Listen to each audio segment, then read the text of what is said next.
Hello दोस्तों, नमस्कार। आज हम जो यहाँ पर विषय में पढ़ेंगे वो पढ़ेंगे 1857 क्रांति। 1857 क्रांति का राजस्थान संबंध जो हम पढ़ेंगे, यहाँ पर कौन कौन सी घटनाएं हुई, कहाँ पर हुई, 1857 क्रांति के कारण क्या थे, 1857 क्रांति से पहले यहाँ की स्थिति क्या थी, ऐसे क्या कारण बने कि राजस्थान के राजाओं ने अंग्रेजों की अधीनता स्वीकार की। यहाँ पर हम प्रत्येक बिंदु पर एक एक पॉइंट टू द पॉइंट बात करेंगे यहाँ पर, और विस्तार से अब मैं आपको बताऊँगा।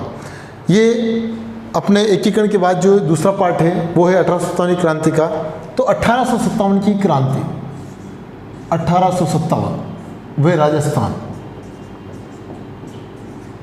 ये 1857 का जो पार्ट है, चाहे इंडिया हिस्ट्री में ले लो आप, चाहे राजस्थान हिस्ट्री में, आधुनिक इतिहास का बड़ा महत्वपूर्ण पार्ट है, क्योंकि एक सबसे बड़ा संघर्ष माना जाता है।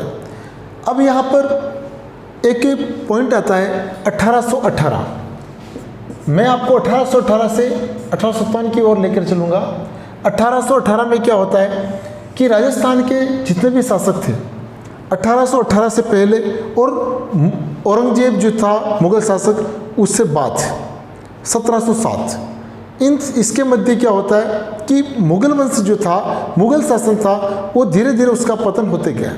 और इधर जो क्षेत्रीय कुछ जो शक्तियाँ थी, जैसे मराठा, पिंडारी, अनेक प्रकार के जो अलग अलग लोग थे, वो धीरे धीरे उनका उद्भव होते गए और वो शक्तिशाली बनते गए। तो उन्होंने क्या किया, वो राजपुताने के शासकों की ओर आने लगे और यहाँ पर आक्रमण करने लगे।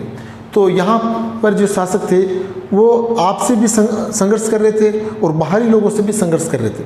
उस समय क्या होता गया कि वो यहाँ पर आक्रमण करते और यहाँ से खिराज वसूल कर ले जाते। अगर कोई खिराज नहीं देते तो लूट कर लेकर चले जाते। तो इन कंडीशनों में क्या होता कि राजस्थान के शासक धीरे धीरे आर्थिक रूप से कमज़ोर होते गए। अब यहाँ पर क्या होता है कि यहाँ के शासकों ने कोई ऐसी शक्तिशाली शक्ति का पनाह लेने की सोची कि जहाँ पर हम सुरक्षित रह सकें। तो उस समय एक नई शक्ति के रूप में आए थे, वो थे अंग्रेज। क्योंकि अंग्रेजों ने दक्षिणी भारत से प्रवेश किया था और उत्तर भारत के ऊपर लगभग उन्होंने अधिकार कर लिया था। अब क्या होता है यहाँ पर कि जब राजस्थान के शासकों की नज़र उन पर गई, तो राजस्थान के शासकों ने पत्रों के माध्यम से अंग्रेजों से संधि करने का प्रयास करने लगे। तब क्या होता है कि 1818, वैसे तो राजस्थान के अंदर 1803 से यहाँ के शासकों ने अंग्रेजों से सहायक संधि करना प्रारंभ कर दिया था। फिर बाद में क्या होता है, 1817 में करौली, कोटा, टोंक, कुछ रियासतों ने 1817 में अधीनता स्वीकार की, और कुछ रियासतों ने 1818 में, कुछ ने 1819। पर यहाँ पर जो सर्वाधिक रियासतों ने जो उनसे संधि की थी वो है आपके 1818। तो यहाँ पर 1818 का जो पॉइंट है बड़ा महत्वपूर्ण है। जैसे अंग्रेजों ने यहाँ पर उनसे सहायक अधीनस्थ संधि की, तो रियासतों के मन में ये था कि अब यहाँ पर युद्ध होने वाला है नहीं, युद्ध होने वाला नहीं। और यहाँ की रियासतों के जो शासक थे वो पाश्चात्य संस्कृति की ओर चले गए, आमोद प्रमोद की ज़िंदगी जीना, और अब उनका अस्तित्व समाप्त होने लगा, क्योंकि उन्हें युद्ध की ज़रूरत नहीं थी। युद्ध कहीं हो गई नहीं। अगर युद्ध नहीं होगा तो उनको सेना की ज़रूरत नहीं थी। तो सेना और सामंत इनका कोई मतलब नहीं रहा। जब सेना की कमी होने लगी तो यहाँ शासकों का अपने आप में अस्तित्व समाप्त होने लगा, क्योंकि उनके पास कोई शक्ति रही नहीं। और अगर वो सेना रखते तो उसका अलग से खर्चा लगता है। तो ब्रिटिश सरकार ने यहाँ पर क्या किया कि पहले तो 1818 की संधि की, और धीरे धीरे उन्होंने हस्तक्षेप करना प्रारंभ कर दिया। उन्होंने यहाँ पर राजस्थान के अंदर 4 छावनियाँ स्थापित की, सैनिक छावनियाँ, सैनिक छावनियाँ कुल कितनी थी? 6 थी। जैसे नसीराबाद, ब्यावर, ये दोनों कहाँ पर आती है? आपके अजमेर में आती है। और अब ये ब्यावर जो छावनी है, इसे मेर छावनी भी कहा जाता है। ब्यावर को क्या कहा जाता है? मेर छावनी। अब इसके बाद अगला आता है देवली, ये टोंक के अंदर आती है। फिर आती है आपके खेरवाड़ा, ये आती है उदयपुर के अंदर। इसे मेवाड़ भील कोर, मेवाड़ भील कोर के नाम से जाना जाता था। इसके बाद में आती है आपके नीमच, जो वर्तमान में कहाँ है, ये मध्य प्रदेश में, MP। इसके बाद में आती है आपकी एरनपुरा,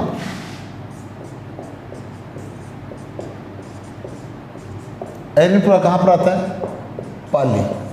पर उस समय ये जोधपुर रियासत के अंदर आते थे, जोधपुर रियासत। इस छावनी को जोधपुर लीजियम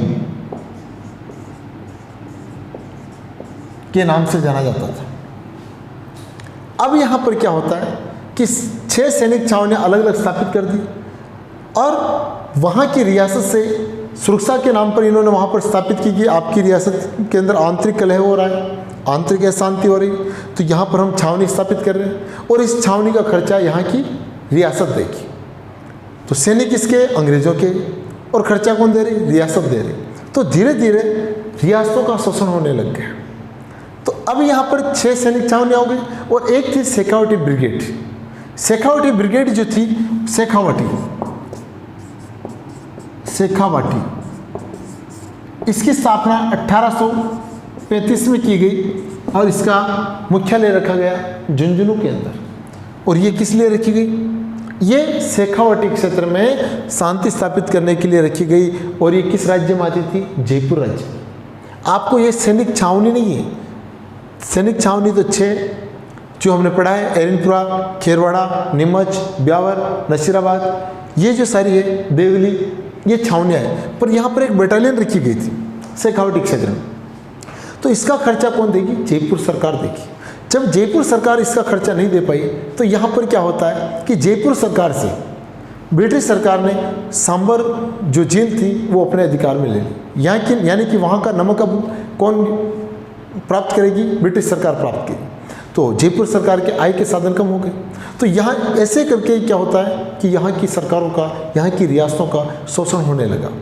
अब यहाँ से हम आगे बढ़े तो अब आगे क्या होता है कि राजस्थान के अंदर एक अंग्रेजों की ओर से एक व्यक्ति नियुक्त किया जाता था, उसे बोलते हैं AGG। उसके पद को क्या कहा जाता है, AGG, agent governor general. Agent governor general कहा जाता है। तो AGG का पद सर्जित किया गया, AGG, एजेंट गवर्नर जनरल। ये किया गया 1832 के अंदर। और पहला जो AGG था मिस्टर लॉकेट,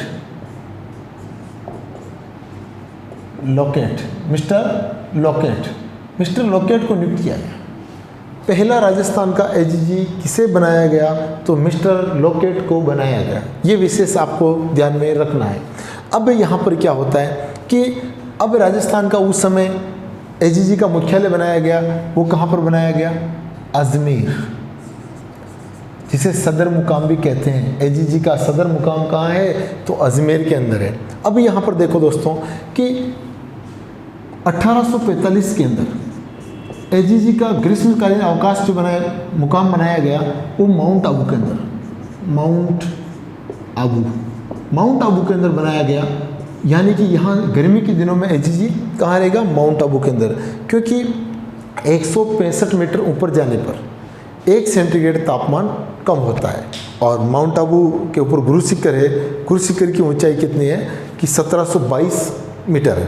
तो यहाँ पर लगभग, क्योंकि गुरु शिखर ज़्यादा ऊपर है तो बाकी का जो नीचे का धरातल है, तो वहाँ की जो लगभग ऊंचाई, औसतम ऊंचाई होगी 1600 मीटर की औसतम ऊंचाई है। तो वहाँ पर अगर कोई व्यक्ति रहेगा तो लगभग 9 सेंटीग्रेड तापमान वहाँ यहाँ से वहाँ कम रहेगा, ये कंडीशन रहती है। अब यहाँ पर क्या होता है कि AGG का मुख्यालय हो गया। और अब हम आगे बढ़ते हैं कि राजस्थान की 1857 क्रांति के दौरान राजस्थान में जो यहाँ पॉलिटिकल एजेंट नियुक्त हुआ करते थे, AGG नियुक्त हुआ करते थे, वो कौन कौन यहाँ पर थे, उनके बारे में हम बात करते हैं। तो अब यहाँ पर 1857 क्रांति के समय, 1857 क्रांति के समय AGG कौन था? Patrick Lawrence. पैट्रिक लॉरेंस था। एजीजी कौन था? Patrick Lawrence. अब यहाँ पर प्रत्येक रियासत में एक पॉलिटिकल एजेंट नियुक्त किया जाता था। राजस्थान को 4 भागों में बांटा गया था। एक तो राजपूताना स्टेट, एक राजपूताना स्टेट का जो मुख्यालय रखा गया कोटा के अंदर, एक पश्चिमी राजस्थान एजेंसी या जोधपुर एजेंसी जिसका मुख्यालय जोधपुर में रखा गया, एक दक्षिणी एजेंसी जो उसका मुख्यालय उदयपुर में रखा गया, और फिर एक जयपुर एजेंसी, जयपुर में उसका मुख्यालय रखा गया। यानी 4 भागों में विभाजित किया गया। तो वहाँ पर एक एक पॉलिटिकल एजेंट नियुक्त किया जाता था। अब यहाँ पर क्या होता है कि पॉलिटिकल एजेंट जो थे वो हम देखते हैं भरतपुर के अंदर मॉरिसन। अब मैंने बताया कि 4 भागों में विभाजित किया गया, तो भरतपुर के अंदर कहाँ से आ गया? तो जहाँ पर कोई महाराजा अगर शासन चलाने में सक्षम नहीं होते थे तो वहाँ पर क्या होता था कि वहाँ पर पॉलिटिकल एजेंट को भेजा जाता था। इसलिए भरतपुर के अंदर जो महाराजा थे वो उस समय बाल्यावस्था में थे, इसलिए मॉरिसन को वहाँ पर नियुक्त कर रखा था। अब आता है मेवाड़। मेवाड़ के अंदर शावर्स।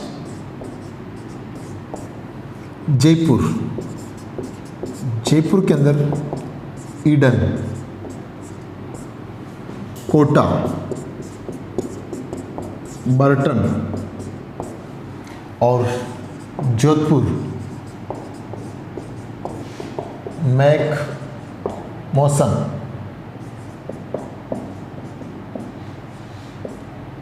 फिर अगला आता है सिरोही, मॉरिसन, सॉरी जेडी हाल,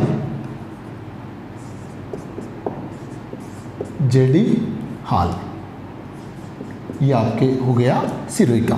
अब अजमेर का प्रशासक, अजमेर के अंदर जो नियुक्त था अंग्रेज अधिकारी अजमेर शहर के लिए, उसका नाम था डिक्सन। ये वही डिक्सन है दोस्तों जो एरिक डिक्सन, जिसने बनी ठनी को मोनालिसा कहा था। एरिक डिक्सन जो था, ये हो गए आपके सारे पॉलिटिकल एजेंट और अपने एजीजी।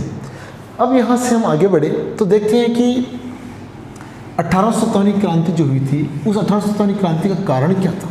ऐसी क्या कंडीशन हुई, ऐसी क्या परिस्थितियाँ आई कि यहाँ पर 1857 क्रांति करनी पड़ी? तो पूरे भारतवर्ष को देखा जाए तो भारतवर्ष के अंदर 1757 के अंदर एक युद्ध हुआ था, प्लासी का युद्ध। प्लासी के युद्ध में बंगाल के नवाब की पराजय हुई थी और अंग्रेजों की राज्य की नींव रख दी गई थी। तो 1757 से 1857 तक पहुँचे थे, जब तक अपने 100 वर्ष हो गए थे। और 100 वर्ष के अंदर जो यहाँ के लोगों के मन में आक्रोश था वो अलग अलग प्रकार से था। तो उसके बहुत सारे कारण हैं। वो राजस्थान के स्तर पर कौन कौन से कारण हैं और इंडिया के स्तर पर कौन कौन से, वो हम राजस्थान को ध्यान में रखते हुए यहाँ पर हम बात करेंगे। तो 1857 क्रांति के कारण, विद्रोह के कारण, पहला राजनीतिक, ठीक साहब, धार्मिक, आर्थिक, सामाजिक, ये यहां पर देखिएगा आप सबसे पहला पॉइंट ले रहे हैं हम राजनीतिक कारण। राजनीतिक कारण में क्या होता है दोस्तों कि जब 1818 की संधि हुई थी तब क्या होता है कि शासकों को कहा गया कि हम आपके आंतरिक मामलों में हस्तक्षेप नहीं करेंगे। पर यहाँ क्या हुआ, यहाँ पर अंग्रेज़ों ने आंतरिक मामलों में हस्तक्षेप करना प्रारंभ कर दिया और महाराणा या महाराजा के जो विद्रोही ठाकुर हुआ करते थे उनको अपने यहाँ संरक्षण देना प्रारंभ कर दिया। यानी कि अब अंग्रेज विद्रोही ठाकुरों का सहयोग करने लगे। तो उस दौर में क्या होता है कि यहाँ के जो शासक थे वो बड़े कमज़ोर हो गए। तो उनके मन में ब्रिटिश सरकार के विरुद्ध असंतोष पनपने लग गया। तो उस कड़ी में यहाँ पर क्या होता है, एक तो जयपुर,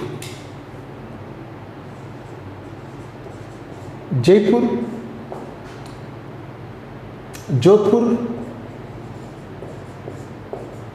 और डूंगरपुर और आपके करौली, वैसे होने में अलवर भरतपुर के अंदर भी हुआ था, पर इन चारों का विशेष देख लीजिएगा। जयपुर के एक महाराजा हुए सवाई जयसिंह तृतीय। सवाई जयसिंह तृतीय एक जयपुर के महाराजा हुए, उनकी मृत्यु हुई थी 1835 के अंदर।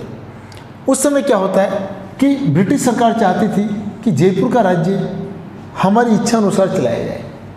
तो वहाँ पर क्या होता है कि वहाँ की जो राजमाता थी, देसिंह की जो पत्नी थी, वो अंग्रेजों का विरोध करती थी, बहुत सारी उनकी गतिविधियों का विरोध करती थी। तो उस समय क्या होता है, अंग्रेजों ने सुशासन चलाने के नाम पर एक राज्य काउंसिल तैयार की, यानी कि एक लोगों का गठन, एक संघ बनाया कि ये लोग या इन लोगों की समिति यहाँ का राज्य का संचालन करेगी। अब क्या होता है कि राज्य काउंसिल में ब्रिटिश सरकार ने सारे लोग वो जमा कर दिए जो महारानी के विरोधी थे, और वो करने वाला कौन था? Captain Blake. Captain Blake. Captain Blake ने क्या किया, सारे वो शामिल कर दिए, यानी कि जो महारानी का विरोधी होगा वो राज्य काउंसिल में शामिल हो गए। अब यहाँ के जो लोग थे वो बड़े आक्रोशित हो गए, वो महारानी के प्रति अपनी सद्भावना रखते थे। इसलिए क्या होता है कि जब वो सारी व्यवस्था करके जब राजमहल से बाहर आए तो एक व्यक्ति था, उसका नाम था जूथाराम। जूथाराम जो था वो महारानी का पक्षधर था। उसने कैप्टन ब्लेक पर वार कर दिया और ब्लेक की वहीं पर हत्या कर दी। तो जयपुर के अंदर इन्होंने खुलकर आंतरिक हस्तक्षेप किया था अंग्रेजों ने। फिर दूसरा पॉइंट आता है आपके जोधपुर। जोधपुर के शासक थे मानसिंह। ये मानसिंह जो थे ये अंग्रेजों के बड़े विरोधी थे। ये नहीं चाहते थे कि मैं अंग्रेजों से संधि करूं, पर विवश होकर इन्होंने फिर बाद में 6 जनवरी 1818 को अंग्रेजों से संधि की थी। जब संधि की इन्होंने तो क्या होता है कि इनके विरोधी जो सामंत हुआ करते थे उनको ब्रिटिश सरकार संरक्षण देने लग गई, और यहाँ के आंतरिक जो इनका शासन व्यवस्था थी उसमें भी हस्तक्षेप करने लगे। कुछ दिनों के बाद क्या होता है कि इन्हें शासन से हटाकर यहाँ इनके पुत्र तख्त सिंह को यहाँ का शासक घोषित कर दिया। पुत्र तख्त सिंह। तख्त सिंह को जब यहाँ का शासक घोषित कर दिया तो यहाँ के जो लोग थे वो महाराणा के प्रति बड़ा सम्मान करते थे, वो उनको अपने मन से चाहते थे। तब क्या होता है कि भीमजी नाम के व्यक्ति थे, भीमजी राठौड़। भीमजी राठौड़ नाम के व्यक्ति थे, वो महाराणा यहाँ के राजा के पक्ष करते, यानी मानसिंह के पक्ष करते। तो एक एजीजी सदरलैंड नाम का व्यक्ति था।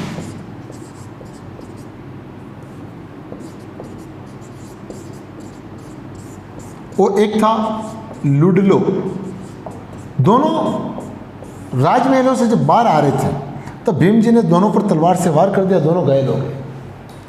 तो यहाँ के जो लोगों के मन में था वो अंग्रेजों के विरोध विपक्ष में था कि यहाँ के ये अंग्रेज आकर अपने यहाँ की सारी व्यवस्थाएं खराब कर रहे हैं। फिर क्या होता है डूंगरपुर के अंदर, डूंगरपुर के अंदर राजनीतिक हस्तक्षेप क्या किया, वहाँ के महाराजा थे जसवंत सिंह, उनके कोई पुत्र नहीं था। पुत्र नहीं था तो उस समय क्या उन्होंने क्या किया, उन्होंने वो चाहते थे कि मैं एक किसी को गोद लेकर अपने वंश को बढ़ाऊं, तो ब्रिटिश सरकार ने मना कर दिया। तो ब्रिटिश सरकार ने अपने सहयोगी प्रतापगढ़ के दलेल सिंह को यहाँ का उत्तराधिकारी घोषित कर दिया, और महाराजा ने जब इसका विरोध किया तो उन्हें वृंदावन भेज दिया और उनकी वहीं पर रहते हुए मृत्यु हो गई। फिर आता है करौली। तो दोस्तों एक भारत स्तर पर जब 1857 की क्रांति पढ़ते हैं तब एक कारण आता है गोद निषेध नीति, लॉर्ड डलहौजी की गोद निषेध नीति। उसका प्रयोग राजस्थान में भी किया गया, लॉर्ड डलहौजी के द्वारा ही किया गया। और किस रियासत पर? करौली रियासत पर किया गया। करौली रियासत को भी जब इस तरीके से हड़पना चाहा तब क्या होता है कि वो उसमें सफल नहीं हुआ, और फिर बाद में इसे यथावत रखा गया और यहाँ के शासक बने थे मदन सिंह। तो अगर आपको पूछ लिया जाए कि लॉर्ड डलहौजी गोद निषेध नीति के तहत किस रियासत को हड़पना चाहता था या किसको हड़पने का प्रयास किया गया, तो वो कौन सी होगी? आपके करौली रियासत होगी। तो यानी कि राजनीतिक हस्तक्षेप इन्होंने खुलकर किया था, अलवर के अंदर भी किया था, भरतपुर के अंदर भी किया था, यानी लगभग सभी रियासतों के अंदर किया था। तो ये तो हो गया आपके राजनीतिक कारण। फिर आता है धार्मिक कारण। धार्मिक कारण भारत और राजस्थान दोनों में एक जैसा है कि ये लोगों को ज़्यादा से ज़्यादा ईसाई धर्म में परिवर्तित करना चाहते थे। इन्होंने धर्म नियोगित अधिनियम भी लाए थे कि ये चाहते थे कि जो व्यक्ति ईसाई बन जाएगा उसे वंशानुगत संपत्ति का अधिकार दिया जाएगा। तो यहाँ के लोगों के मन में बड़ा आक्रोश था कि ये हमें ईसाई बनाना चाहते। तो एक धार्मिक कारण हो गया। फिर आ गया आर्थिक कारण। राजस्थान के अंदर अफीम और नमक का उत्पादन होता था सर्वाधिक। तो उस समय क्या होता है कि राजस्थान का जो नमक बाहर कहीं बेचने के लिए लेकर जाते थे, कोलकाता, बंग और मुंबई के अंदर, या तो वहाँ पर क्या होता था कि ब्रिटिश सरकार वहाँ इनसे डबल कर लेती थी ताकि ये नमक अपना आप महंगा हो जाए और वहाँ के लोग नहीं खरीदे। और वहाँ पर कौन बेचेगी? ब्रिटिश सरकार बेचेगी। धीरे धीरे यहाँ के लोगों ने क्या किया, यहाँ के नमक के उत्पादन के स्रोत और सारे किसको देना प्रारंभ कर दिया? ब्रिटिश सरकार को। तो यहाँ के लोगों के स्थानीय धंधे सारे चौपट हो गए, इससे आर्थिक कारण बन गए। फिर आता है आपके सामाजिक कुरीतियाँ। इसमें अंग्रेजों ने बहुत सोच समझ कर बहुत सारे काम किए थे समाज को एक करने के लिए या समाज की स्थिति को सुधारने के लिए। तब क्या होता है कि आज भी अगर समाज में कुछ बदलाव करने का प्रयास करते हैं तो उसका विरोध होता है। जैसे मृत्युभोज हुआ, बाल विवाह हुआ, तो उस जमाने के अंदर तो रूढ़िवादिता ज़्यादा थी। तो उस समय इन्होंने क्या किया कि सती प्रथा के ऊपर प्रतिबंध लगा दिया था और बहुत सारे ऐसे इन्होंने बदलाव किए थे। तो यहाँ के लोगों के मन में विचार आया कि ये हमारा धर्म नष्ट करना चाहते हैं और ये हमारे धर्म में हस्तक्षेप क्यों कर रहे हैं। तो ये जो कारण थे ये 1757 से 1857 के मध्य के एक लंबे कारण हुए। ये कोई एक दो दिन के कारण नहीं थे। ये जो 1857 का आक्रोश था ये एक दो दिन का कारण नहीं था, पर इसे एयर वाल नहीं मिल रहा था, बाहर निकलने का कोई रास्ता नहीं मिल रहा था, बारूद भरा हुआ था, पर विस्फोट कैसे किया जाए। तो उस समय क्या होता है कि एक तात्कालिक कारण बना था। तात्कालिक कारण जो बना था वो कौन सा बना था? गाय व सूअर की चर्बी। गाय व सूअर की चर्बी। एक राइफल चलती थी, Enfield rifle, brown base rifle चलती थी। उसकी जगह एक नई राइफल लेके आए थे, एनफील्ड राइफल। उसमें जो कारतूस लगते थे वो चिकने पदार्थ उन पर लगा होता था, तो मुंह से हटाने पड़ते थे। तो कहा गया कि इसमें गाय व सूअर की चर्बी है और ये हमें हिंदू एवं मुस्लिम से क्या बनाना चाहते हैं? ये हमें ईसाई बनाना चाहते हैं। इसलिए क्या किया गया, यहाँ के लोगों ने विद्रोह कर दिया। तो ये तात्कालिक कारण हो गया। बल्कि अगर आपको विशेष रूप से देखा जाए तो ये इसके लंबे कारण राजनीतिक, धार्मिक, आर्थिक और सामाजिक कारण थे। फिर इन्होंने क्या किया, नाना साहब और इन लोगों ने मिलकर 31 मई 1857 को क्रांति करना निश्चित किया गया और इसका चिन्ह रखे गए कमल व रोटी। पर क्रांति तो जल्दी प्रारंभ हो गई। अब यहाँ पर क्या होता है कि ये सारी यहाँ की कंडीशन रही। अब हम चलते हैं कि राजस्थान के अंदर जो विद्रोह हुए थे वो विद्रोह कहाँ पर, किस स्थिति में, क्या कंडीशन रही, वो हम यहाँ पर देखते हैं।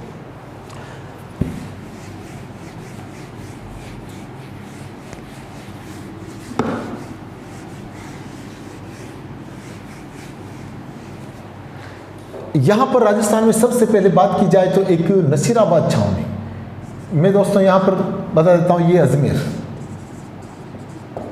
अजमेर में एक जगह है, उसका नाम है नसीराबाद। ये यहाँ पर लिख दिया नसीराबाद।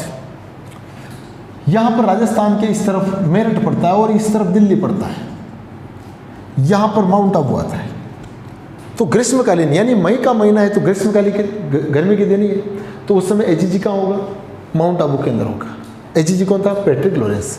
जब उसे पता चला कि भारतवर्ष में सबसे पहले क्रांति की शुरुआत का जो बिगुल बजा था क्रांति का, वो कहाँ से? मेरठ से। 10 मई 1857 को जैसे यहाँ विद्रोह हुआ, यहाँ के सैनिक दिल्ली चले गए। ये हम इंडिया हिस्ट्री पढ़ते हैं, उसमें विस्तार से इसकी चर्चा करते हैं। पर यहाँ पर मैं केवल आपको जोड़ना चाहूँगा कि यहाँ पर विद्रोह हो गया था। इस विद्रोह की सूचना मिली एजीजी को। जब एजीजी को इसकी सूचना मिली तो एजीजी ने राजस्थान के सभी शासकों को पत्र लिखे और कहा कि इस विद्रोह काल में आप अंग्रेजों के पक्षकर बने रहे और कोई भी विद्रोही अगर विद्रोह करना चाहे तो उसे या तो बंदी बनाकर जेल में डाल दे या उसे मार दिया जाए, पर कहीं पर भी विद्रोह की घटना नहीं होनी चाहिए। सभी शासकों को सूचित करके यहाँ से वो सीधा कहाँ चला गया? अजमेर क्यों गया था? कारण क्या था? क्योंकि अंग्रेजों का राजस्थान में जो राजपुताने के अंदर शक्ति का जो केंद्र था वो था अजमेर। गोले बारूद तोपें सारी कहाँ रखी हुई थी? अजमेर के अंदर रखी हुई थी। अजमेर के अंदर रखी हुई थी। तो अब यहाँ पर क्या होता है कि अगर ये अजमेर दूसरों के अधिकार में चला जाएगा तो फिर बाद में अंग्रेजों के पास राजस्थान में कुछ भी खोने के लिए नहीं रहेगा। तो उस समय क्या होता है कि यहाँ पर एक सेना लगी हुई थी, 15वीं टुकड़ी। वो टुकड़ी कुछ दिन पहले कहाँ से आई हुई थी? मेरठ से आई हुई थी। मेरठ से आई हुई थी। तो यहाँ पर क्या होता है कि जैसे ही वो मेरठ से यहाँ पर आए थे तो एजीजी के मन में विचार आया कि हो ना हो, ये जो मेरठ के सैनिकों के मन में जैसे विद्रोह की भावना थी, हो सकता है इनके मन में भी हो, और अगर इन्होंने विद्रोह कर दिया तो फिर बाद में अपने पास क्या बचा। उन्होंने क्या किया कि एक काम किया जाए, इस सेना को यहाँ से हटाकर सीधा कहाँ भेज दिया जाए? नसीराबाद। तो नसीराबाद के अंदर पहले भी एक 30वीं टुकड़ी थी और एक 15वीं टुकड़ी, यानी कि 2 टुकड़ियाँ हो गई, 15 व 30 दोनों यहाँ पर गई। इनके अस्त्र शस्त्र छीन लिए गए। अब अजमेर की सुरक्षा के लिए किसे बुलाया जाए? तो अजमेर की सुरक्षा के लिए इन्होंने क्या किया कि एक सेना बुलाई। वो आई थी डीसा से, डीसा गुजरात, और एक सेना बुलाई इन्होंने अपने ब्यावर से, ब्यावर, डीसा व ब्यावर। डीसा और ब्यावर की दोनों सेना यहाँ पर पहुँच गई। और एक जोधपुर की सेना कुशल राज सिंघवी के नेतृत्व में आई। कुशल राज सिंघवी